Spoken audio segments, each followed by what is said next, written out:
ല്ലാതെ ഞാൻ നിന്റെ ആലയം വിട്ടു പോകില്ല എന്നുള്ള തീരുമാനത്തോടെ ദൈവസന്നിധിയിൽ പ്രാർത്ഥിക്കുവാനായിട്ട് ധ്യാനിക്കുവാനായിട്ട് നമുക്ക് പരിശ്രമിക്കാം.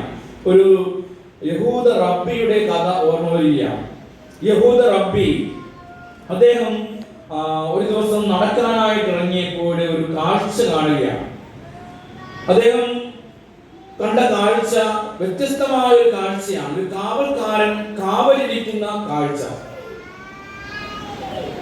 ഈ റബ്ബി ഈ കാഴ്ച കണ്ടപ്പോൾ റബ്ബിയെ ഈ കാഴ്ച അത്ഭുതപ്പെടുത്തുകയാണ്.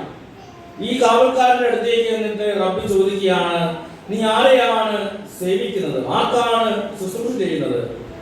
അപ്പോൾ ഈ കാവൽക്കാരൻ മറുപടിയായിട്ടൊരു മറു ചോദ്യം ഈ റബ്ബിയോട് ചോദിക്കുകയാണ്, അങ്ങ് ആരെയാണ് സേവിക്കുന്നത്, അങ്ങ് ആർക്കാണ് ശുശ്രൂഷ ചെയ്യുന്നത്? അപ്പോൾ റബ്ബി ഒന്ന് ഞെട്ടി. കാരണം അദ്ദേഹത്തിന്റെ വേഷം കണ്ടാല്, അദ്ദേഹത്തിന്റെ നടപ്പ് കണ്ടാല് അറിയാൻ സാധിക്കും റബ്ബിയാണ്, യഹോവയാണ് സേവിക്കുന്നതെന്ന് എല്ലാവരും അറിയും. പക്ഷേ ഈ ചോദ്യം ഈ റബ്ബി എന്ന് ധ്യാനിച്ചു, നീ ആരെയാണ് സേവിക്കുന്നത്? അപ്പോൾ റബ്ബി തന്റെ അവസ്ഥയെ കുറിച്ച്, തന്റെ ജീവിതത്തെ കുറിച്ച് ധ്യാനിച്ചു, ചിന്തിച്ചു. അദ്ദേഹത്തിന് മനസ്സിലായി, ഞാൻ ആയിരിക്കുന്ന അവസ്ഥയും ആയിരിക്കേണ്ട അവസ്ഥയും തമ്മിൽ വ്യത്യാസമുണ്ട് എന്ന് മനസ്സിലായി. ആയിരിക്കുന്ന അവസ്ഥയും ആയിരിക്കേണ്ട അവസ്ഥയും തമ്മിൽ വ്യത്യാസമുണ്ട് എന്ന് മനസ്സിലാക്കി റബ്ബി ഈ കാവൽക്കാരനോട് പറയുന്നത് ഇപ്രകാരമാണ്, സത്യത്തിൽ ഞാനിതുവരെ ആരെയും സേവിച്ചു തുടങ്ങിയിട്ടില്ല. സത്യത്തിൽ ഞാനിതുവരെ ആരെയും സേവിച്ചു തുടങ്ങിയിട്ടില്ല. ഈ മറുപടി കേട്ടപ്പോൾ കാവൽക്കാരൻ ഞെട്ടി. കാരണം ഒരു റബ്ബിയാണ് പറയുന്നത്, യഹോവയെ സേവിക്കേണ്ട, യഹോവയുടെ കൽപ്പനകൾ അനുസരിക്കേണ്ട റബ്ബി പറയുകയാണ്, സത്യത്തിൽ ഞാനിതുവരെ ആരെയും സേവിച്ചു തുടങ്ങിയിട്ടില്ല, സ്നേഹിച്ചു തുടങ്ങിയിട്ടില്ല. പ്രിയമുള്ളവരെ, എന്നിട്ട് ഈ റബ്ബി ഈ കാവൽക്കാരനോട് ഒരു അപേക്ഷ നടത്തുകയാണ്. അപേക്ഷ ഇതാണ്, നീ എനിക്ക് വേണ്ടി ഒരു ജോലി ചെയ്യാം. അപ്പോൾ കാവൽക്കാരൻ ചോദിച്ചു, ഞാൻ എന്ത് ജോലിയാണ് അങ്ങനെ ചെയ്യേണ്ടത്? അപ്പോൾ ഈ റബ്ബി ഈ കാവൽക്കാരനോട് പറയുകയാണ്, നീ ഒരു മാലാഖയായിട്ട് എന്റെ കൂടെ നടക്കാമോ? ഞാൻ ആരെയാണ് സേവിക്കേണ്ടതെന്നും ആർക്കാണ് ശുശ്രൂഷ ചെയ്യേണ്ടതെന്നും എന്നെ ഒന്ന് ഓർമ്മപ്പെടുത്തിക്കൊണ്ട് എന്റെ കാവൽ മാലാഖയായിട്ട് എന്റെ കൂടെ നടക്കാമോ എന്ന് റബ്ബി കാവൽക്കാരനോട് ചോദിക്കുകയാണ്. കഥ അവിടെ തീരുകയാണ്. പ്രിയമുള്ളവരെ, നമ്മൾ ധ്യാനിക്കേണ്ട കാര്യം ആയിരിക്കുന്ന അവസ്ഥയും ആയിരിക്കേണ്ട അവസ്ഥയും തമ്മിൽ വ്യത്യാസമുണ്ട് എന്നാണ്. നമ്മുടെ ഇടവകയിൽ ഈ ധ്യാനം നടക്കുമ്പോൾ, നമ്മുടെ തിരുനാൾ ഒരുക്കമായിട്ടുള്ള ഈ ധ്യാനം നടക്കുമ്പോൾ നമ്മുടെ അവസ്ഥ എങ്ങനെയാണ്? ദൈവത്തിന്റെ മക്കളായ ഇടവകയുടെ അംഗങ്ങളായ നമ്മുടെ അവസ്ഥ, ആയിരിക്കുന്ന അവസ്ഥയും ആയിരിക്കേണ്ട അവസ്ഥയും തമ്മിൽ വ്യത്യാസമുണ്ടോ എന്ന് നമ്മൾ ഓരോരുത്തരും ധ്യാനിച്ചു നോക്കണം. ഈ ധ്യാനം ഒരു ഓർമ്മപ്പെടുത്തലാണ്. പറയണം, ദൈവത്തിലേക്ക്, ദൈവസ്നേഹത്തിലേക്ക്, ദൈവാനുഗ്രഹത്തിലേക്ക് കടന്നു വരണമെന്ന് ഈ ധ്യാനം നമ്മളെ ഓരോരുത്തരെയും ഓർമ്മപ്പെടുത്തുകയാണ്. ദൈവത്തിന്റെ സ്നേഹവും ദൈവത്തിന്റെ കരുണയും തിരിച്ചറിയുന്ന അവസരമാണ് ധ്യാനാവസരങ്ങൾ. കാരണം ദൈവം തന്റെ വചനത്തിലൂടെ നമ്മളോട് ഓരോരുത്തരോടും സംസാരിക്കുകയാണ്. ദൈവത്തിന് പറയാനുള്ള കാര്യങ്ങള് ദൈവം നമ്മളോട് ഓരോരുത്തരോടും സംസാരിക്കുകയാണ്. അപ്പോൾ ഹൃദയം തുറന്ന് എളിമയോടെ വിശുദ്ധിയോടെ ദൈവത്തിന്റെ വചനത്തിന് കാതോർക്കുവാനായിട്ട് നമുക്ക് പരിശ്രമിക്കണം, നമ്മൾ തയ്യാറെടുക്കണം. അതാണ് ഈ ധ്യാനം നമ്മളെ ഓർമ്മപ്പെടുത്തുന്നത്. തിരിച്ചു നടക്കുവാനായിട്ട് നമ്മൾ പരിശ്രമിക്കണം. പാവവഴികളെല്ലാം ഉപേക്ഷിച്ചുകൊണ്ട് പുണ്യവഴിയിലൂടെ നടക്കുവാനായിട്ട്, പഴയ മനുഷ്യനെ ഒഴിഞ്ഞു മാറ്റി പുതിയൊരു വ്യക്തിയായിട്ട് മാറാനായിട്ടാണ് ഈ ധ്യാനം ഇവിടെ ക്രമീകരിച്ചിരിക്കുക. അതുകൊണ്ട് നമ്മുടെ ധ്യാനത്തിന് ഇട്ടിരിക്കുന്ന പേര് കുടുംബ നവീകരണ ധ്യാനം എന്നാണ്. നമ്മുടെ കുടുംബത്തെ നമ്മൾ നവീകരിക്കണം, വിശുദ്ധീകരിക്കണം. നമ്മുടെ ഇടവകയെ നമ്മൾ നവീകരിക്കണം, വിശുദ്ധീകരിക്കണം. പ്ലാറ്റിനം ജൂബിലിയുടെ നമ്മൾ കടന്നു പോവുകയാണ്. 75 വർഷക്കാലം കർത്താവ് നമ്മുടെ ഈ കൂട്ടായ്മയ്ക്ക്, നമ്മുടെ ഇടവകയ്ക്ക്, നമ്മുടെ സമൂഹത്തിന് ചെയ്ത അനുഗ്രഹങ്ങളെ ഓർത്ത് ദൈവത്തിന് നന്ദി പറയാനുള്ള വലിയൊരു അവസരമാണ് ഈ ജൂബിലി വർഷം എന്ന് മനസ്സിലാക്കിക്കൊണ്ട് നമ്മൾ ദൈവത്തെ സ്തുതിക്കുകയും ദൈവത്തിന് നന്ദി പറയുകയും ചെയ്യണം. അതോടൊപ്പം തന്നെ നമ്മുടെ ജീവിതത്തിൽ എന്തെങ്കിലുമൊക്കെ വീഴ്ചകള്, കുറവുകള്, പോരായ്മകള് വന്നു പോയിട്ടുണ്ടെങ്കിൽ അത് തിരിച്ചറിഞ്ഞുകൊണ്ട് ദൈവത്തിലേക്ക് മടങ്ങി വരുവാനായിട്ട്, ഇടവകയോട് ചേർന്ന് ദൈവത്തെ മഹത്വപ്പെടുത്തുവാനായിട്ട് നമുക്ക് സാധിക്കണം. നമ്മുടെ വ്യക്തി ജീവിതത്തിൽ നവീകരണം നടത്തുവാനായിട്ട് നമുക്ക് സാധിക്കണം. അതുകൊണ്ട് നമുക്ക് ആഗ്രഹത്തോടെ പ്രാർത്ഥിക്കാം.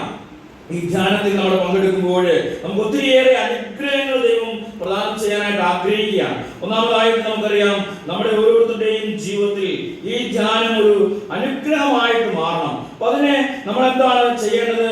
നമ്മൾ ഓരോരുത്തരും പ്രാർത്ഥിച്ച് ഒരുങ്ങിയാണ് ഈ ധ്യാനത്തിലേക്ക് വന്നിരിക്കുന്നത്. ഇവിടെ വന്നപ്പോൾ ഒരു സഹോദരനോട് അടുത്ത് വന്ന് പറഞ്ഞു, കഴിഞ്ഞ ദിവസങ്ങളിലൊക്കെ നൈറ്റ് വിജിൽ ഉണ്ടായിരുന്നു, ജാഗരണ പ്രാർത്ഥന ഉണ്ടായിരുന്നു അല്ലെ. അപ്പോൾ നമ്മൾ പ്രാർത്ഥിച്ച് ഒരുക്കമുള്ളവരായിട്ടാണ് ഈ ധ്യാനത്തിലേക്ക് കടന്നു വന്നിരിക്കുക. തീർച്ചയായിട്ടും ഈ ധ്യാനത്തിൽ പങ്കെടുക്കുമ്പോൾ ദൈവം നമുക്ക് വിടുതൽ തരും.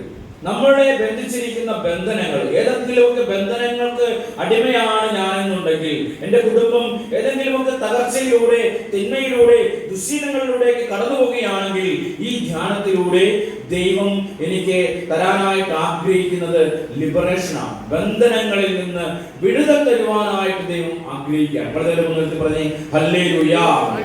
അതുകൊണ്ടാണ് പറഞ്ഞേ ഹല്ലേലൂയാ, ഹല്ലേലൂയാ. ലേവ്യരുടെ പുസ്തകം 20 അധ്യായത്തിന്റെ 13-ാമത്തെ തിരുവചനം. ലേവ്യരുടെ പുസ്തകം 26-ാം അധ്യായത്തിന്റെ 13-ാമത്തെ വചനത്തിൽ പ്രകാരമാണ് പറയുക, നീ നിവർന്നു നടക്കേണ്ടതിന് നിന്നെ ബന്ധിച്ചിരിക്കുന്ന നുകത്തിന്റെ കെട്ടുകൾ ഞാൻ പൊട്ടിക്കും.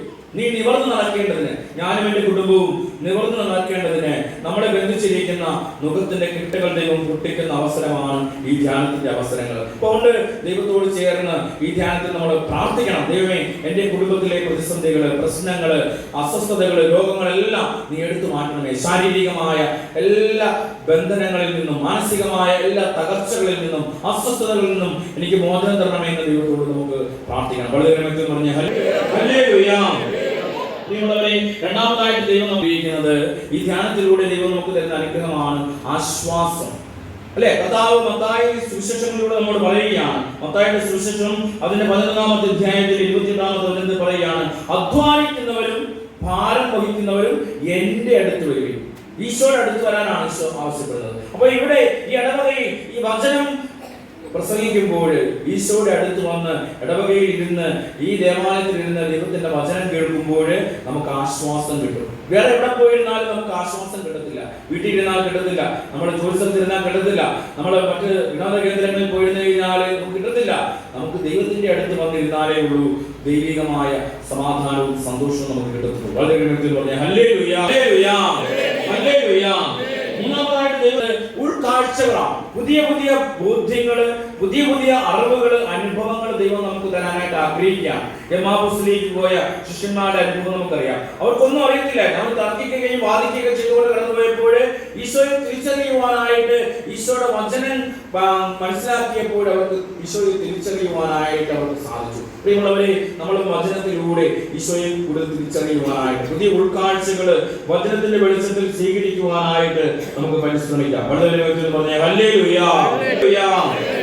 വീണ്ടും ഈശോ നൽകുന്ന രക്ഷയും അതോടൊപ്പം തന്നെ സ്നേഹവും ഒക്കെ അനുഭവിക്കുവാനായിട്ട് നമുക്ക് സാധിക്കും. കർത്താവിന്റെ ക്ഷമിക്കുന്ന സ്നേഹം വരുന്ന ദിവസങ്ങളിൽ കുമ്പസാരം എന്ന കുദാശയിലൂടെ പാപമോചനം നേടിയെടുക്കുവാനായിട്ട്, സഹോദരങ്ങളോട് അനുരഞ്ജനപ്പെടുവാനായിട്ട്, രമ്യതയിൽ ജീവിക്കുവാനായിട്ട്, അങ്ങനെ ഈ ജൂബിലി വർഷം കരുണയുടെയും സ്നേഹത്തിന്റെയും സമാധാനത്തിന്റെയും സന്തോഷത്തിന്റെയും ഒക്കെ വളരെ അനുഗ്രഹത്തിന്റെ ദിവസങ്ങളാക്കി മാറ്റുവാനായിട്ട് നമുക്ക് പരിശ്രമിക്കണം. അതുകൊണ്ട് ഒരു ആത്മവിശുദ്ധീകരണത്തിന് വേണ്ടിയിട്ട് നമുക്ക് ആഗ്രഹിക്കാം. എൻ്റെ വിശുദ്ധീകരണം, എൻ്റെ കുടുംബത്തിന്റെ വിശുദ്ധീകരണം, എൻ്റെ ഇടവകയുടെയും എൻ്റെ സമൂഹത്തിന്റെയും എൻ്റെ നാടിന്റെയും ഒക്കെ വിശുദ്ധീകരണമാക്കി മാറ്റുവാനായിട്ട് ഈ ധ്യാന ദിവസങ്ങളിൽ നമുക്ക് പ്രാർത്ഥിക്കാം, പരിശ്രമിക്കാം.